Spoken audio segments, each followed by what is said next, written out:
can vote, but when people actually do vote. Right? It exists not when people see voting as a right, but you see it as a responsibility, as an obligation. Right? A wise person once said that if you don't have a seat at the table, then you're probably on the menu.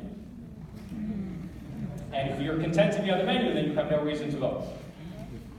But if you want a seat at the table, if you want to take ownership of your life and your political community, then you have not only a right, but a responsibility to vote.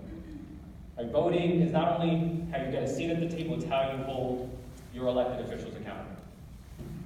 But there's more to democracy than voting.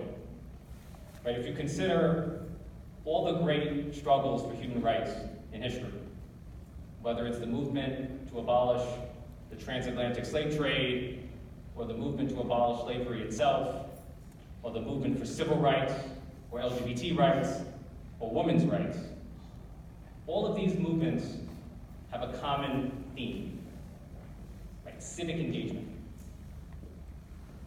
You know, it's said that the Greeks invented democracy, but the ancient Greeks never thought of themselves as belonging to a democracy. In fact, for many of them, democracy was a dirty word. It meant mob rule. Right? The word that the Greeks would often use is polis. And what defines a polis is civic engagement. Right? All of us strive to live a good life, and in a polis, the quality of one's life and the qualities of one's citizenship are bound together. They're one and the same. You know, Donald Trump often says we have to make America great again. I would argue that America's great because we have a tradition of great civic leaders. And the question is, are we going to belong to that tradition? And we know from American history that civic leadership has no age, it has no complexion, no class, no gender, no position, no profession. Right? Some of our greatest civic leaders were former slaves, like Frederick Douglass, who was the most powerful orator in the abolition movement. Or some of them were photographers, like Jacob Riis, who shined a spotlight on the slum, wretched conditions in which poor immigrants were living in New York City in the 19th century. Or some of them were journalists, like Ida Wells, who exposed the epidemic of lynchings in the South. Or some of them were underdogs who were dismissed as mere housewives, like Jean Jacobs, who stood up to the most powerful person in New York City, Robert Lewis, and won. And that's only a glimpse of our country's tradition of civic leadership.